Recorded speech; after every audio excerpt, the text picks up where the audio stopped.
Hello friends, welcome back to Abitha's kitchen. நாம் இன்றைக்கி பார்க்க போகிற ரெசிபி மேங்கோ ரப்டி வித் கேவர்.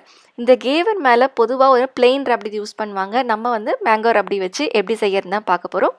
வாங்க ரெசிபிக்குள்ளே போகலாம். ஃபஸ்ட்டு நம்ம கேவர் ரெடி பண்ணிக்கலாம். இதுக்கு மிக்ஸி ஜார் நல்லா ட்ரையாக இருக்கணும். இதில் 4 டேபிள் ஸ்பூன் அளவு நெய் சேர்த்துக்கலாம். இதுலேயே 4 ஐஸ் க்யூப் போட்டுக்கலாம். இதை மட்டும் நல்லா பல்ஸ்லேயே நல்லா இந்த மாதிரி அரைச்சி எடுத்துக்கோங்க.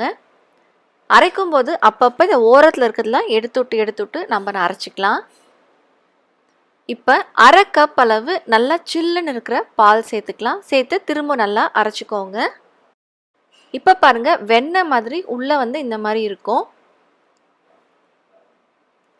திரும்ப ஓரத்தில் இருக்கிறது எல்லாம் எடுத்து விட்டுட்டு இதில் 1 கப் அளவு மைதா சேர்க்கணும். ஃபஸ்ட்டு நம்ம பாதி மட்டும் சேர்த்து இதை ஃபஸ்ட்டு நம்ம மிக்சியில் நல்லா அரைச்சிக்கலாம்.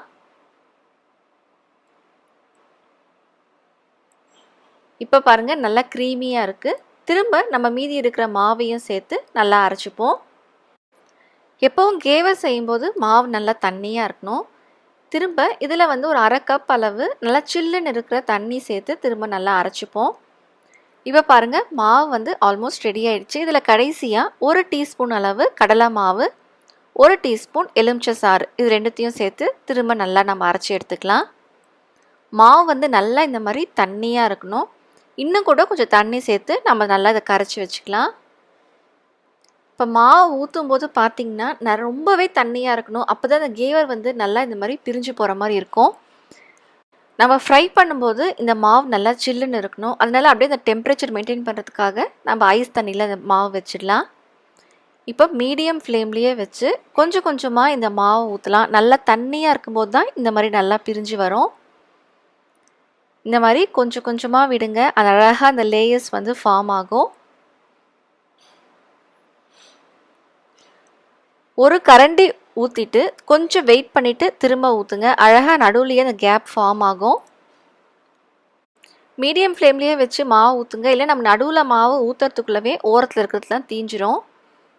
இப்போ மாவு ஃபுல்லாக ஊற்றியாச்சு. அழகாக நடுவில் இருக்க கேப்பும் பாருங்கள் ஃபார்ம் ஆயிருக்கு. இப்போ ஓரத்தில் மட்டும் இந்த மாதிரி எடுத்து விட்டுட்டு நம்ம அழகாக வெளியே எடுத்துடலாம். அவ்வளவுதான், ரொம்பவும் கிறிஸ்பியான கேவர் ரெடி ஆயிடுச்சு. அடுத்து நாம் மாம்பழ ரப்டி ரெடி பண்ணிக்கலாம். அதுக்கு 1/2 லிட்டர் அளவு பால் எடுத்திருக்கேன். பால் காஞ்ச பிறகு நல்லா கைவிடாமல் கலந்துட்டே இருங்க. அந்த ஆடையெல்லாம் கூட நல்லா உள்ளுக்கு சேர்த்து விட்டு கலந்துட்டே இருங்க. அதுதான் நல்லா டேஸ்ட் கொடுக்கும். இப்போ பால் ஓரளவுக்கு நல்லா சுண்டிருச்சு. இப்போ 5 டீஸ்பூன் அளவு சர்க்கரை சேர்த்துக்கலாம். இதோட குங்குமப்பூ ஊற வச்ச பால் சேர்த்துக்கிறேன். உங்ககிட்ட குங்குமப்பூ இல்லைனாலும் பரவாயில்ல, இதை ஸ்கிப் பண்ணிவிடுங்க.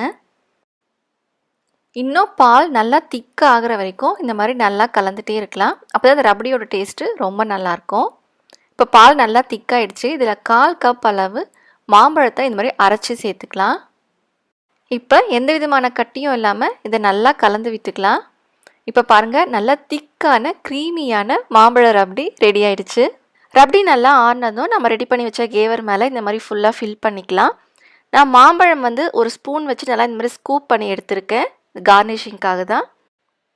இதுக்கு மேலே பொடியாக கட் பண்ணி வச்ச பாதாம் பிஸ்தா எல்லாம் இந்த மாதிரி மேலே தூவிக்கோங்க.